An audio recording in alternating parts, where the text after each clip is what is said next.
So it's a commonly known fact that buyers don't want to take unnecessary risk when buying a business. And a customer concentration can really create a problem when you're selling your business.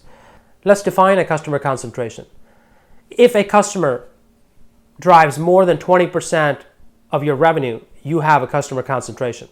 And if you want to put up your business for sale, buyers either won't buy it, or they'd want a huge discount, or they'd want you to carry seller financing, or they'd want a significant earnout, or maybe a hybrid between several of those options. So if you do have a concentration issue, there's several things that you can do. Number one, how easy is it for your customer to actually fire you? Number two, once you have an idea of the ease with which your customer can fire you, you need to figure out what are the actual financial repercussions for your business. Large customers use up large resources as well as infrastructure and staff. If your big customer was to leave you, you would be realigning employees, infrastructure, and resources. So once you start doing a financial analysis, the actual net impact may not be as bad as you initially thought. My advice is to do a spreadsheet and have it ready to go for the buyer in the case of a business sale. Number three, focus on the barriers to exit. People talk about barriers to entry. I'm referring to barriers to exit of your customer. Perhaps you're in a situation where your products or your services are very closely integrated with your customer supply chain. Perhaps you developed original prototypes for them.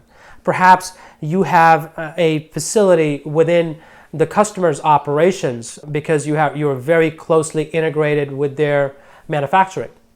So remember, your customer could have a supplier concentration problem, but in this case, you are the supplier.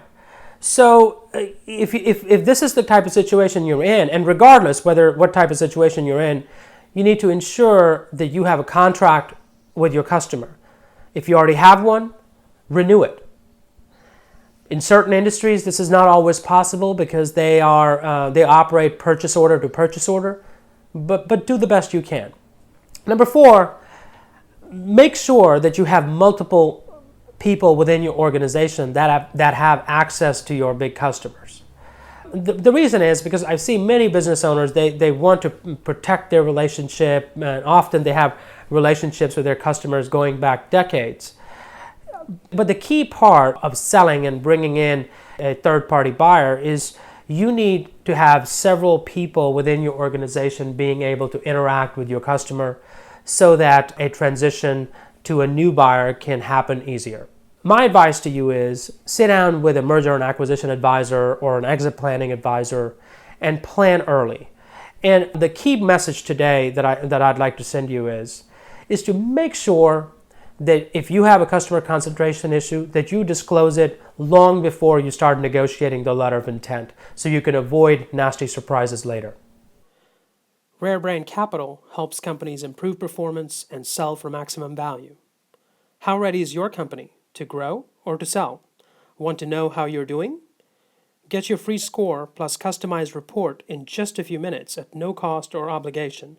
Visit rarebrain.com/score.